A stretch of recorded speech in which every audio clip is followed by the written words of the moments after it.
ఇది సమ్మర్కి చాలా మంచి జ్యూసు, పచ్చి మామిడికాయ జ్యూసు.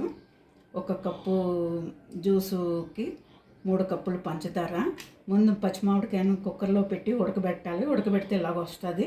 ఇది మిక్సీలో వేసి గ్రైండ్ చేసుకోవాలి. 1 కప్పుకి 3 కప్పులు పంచదార. నేనేమో 1 కప్పు పంచదార, 2 కప్పులు పటిక బెల్లం వేసాను. మిశ్రీ అంటారు, మీ ఇష్టం. 3 కప్పులు పంచదార వేసుకున్నా సరే, ఒకటి అలాగే ఇలా వేసుకున్నా సరే. దాంట్లోకి మళ్ళీ జీరా పౌడర్ కొంచెం, కాలా నమక్ అంటే నల్లుప్పు, సొంటి పౌడరు. ఇవి టేస్ట్ చాలా బాగుంటాయి ఇందులో వేసుకుంటే.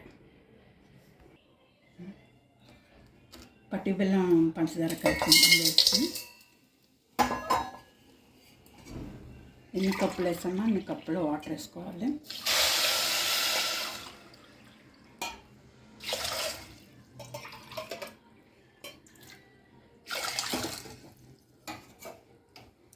పాకం కూడా ఉడుకుతుంది.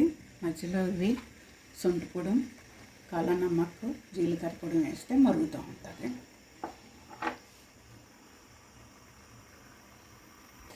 పాకం రెడీ అయిపోయింది, కట్టేసుకుందాం.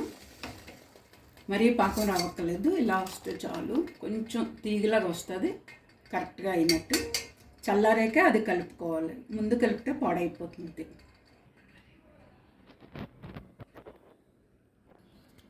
పాకం చల్లారిపోయింది, వడగట్టుకుందాం. జీలకర్ర కొంచెం ఇదిగా ఉంటుంది కాబట్టి, ఇంకే పట్టి బెల్లంలో కొంచెం మట్టి ఏమైనా ఉంటాయేమో.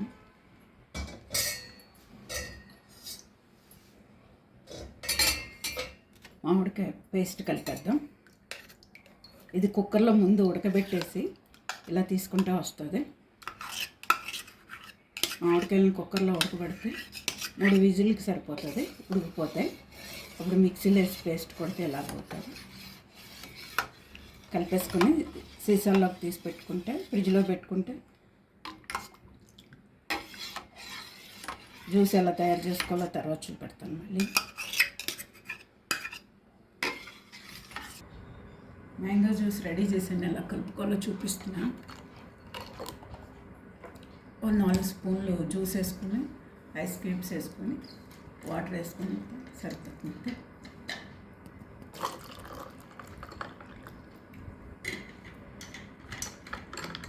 ఇది ఎండకి గాల్పు కొట్టకుండా ఉండటానికి కూడా పనిచేస్తుంది. పచ్చి మామిడికాయతో చాలా బాగా పనిచేస్తుంది. పిల్లలకి అందరికీ ఇవ్వచ్చు. ముగ్గిన కాయ కూడా ఇలాగే సేమ్ ఇదే కొలతలతో చేసుకుంటే మజాలా ఉంటుంది.